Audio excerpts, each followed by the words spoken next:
What's up, fellow YouTubers? I'm Spencer24 Sony. I hope that everyone's having a good Christmas Eve. I know I'm not because I can't go anywhere outside due to my backyard being changed into the freaking Atlantic Ocean. I can thank last night's rain for that. I hope everyone's having a good day, though. Anyway, this is my review of the 1996 horror film, Scream. The film begins with two high school students being murdered by a costume-wearing killer with a voice changer. The killer wears a pure black costume with a white mask that resembles a very old Scream painting, hence the name of the movie. I know some people like to think that the name of the killer is Scream, but it isn't. The name of the killer is Ghostface, just letting you know in case you didn't know that.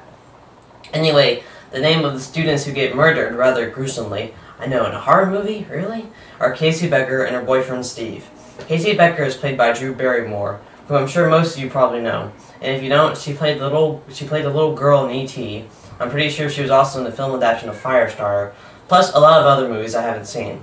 She was originally going to play Sydney, who's the main character in the movie, but chose to play Casey instead because, being a well-known actress, she wanted to show the viewer that anything could happen. Though I don't like her as an actress that much, I'll admit that she does an impressive job acting scared and freaked out in the first 10 minutes of the movie. Moving on, the film is about this high school student named Sydney Prescott, who has had a few bad things happen to her in the past, causing her to become a little wary and sometimes overly emotional. I didn't love her. In fact, she was one of my least favorite characters in the film. Though it's probably because the other characters were so great.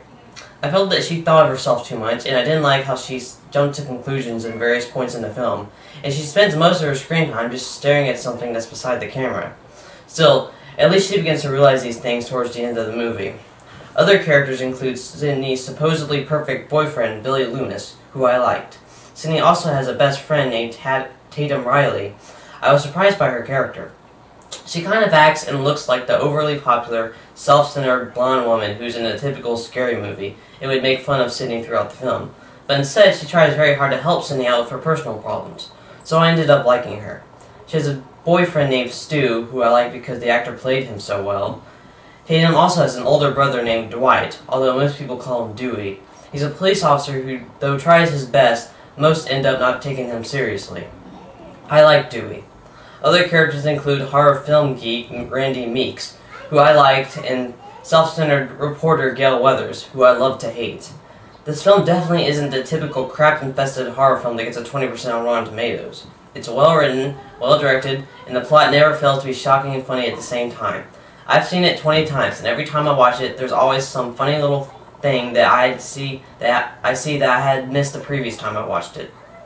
I love this movie, and I recommend it to all people who want to see a good horror film, and have nearly lost hope. Watch this film. You'll enjoy it. I'm giving this film a positive rating of 9.8 out of 10. I'm Spencer24 Sony, and this is my review of Scream.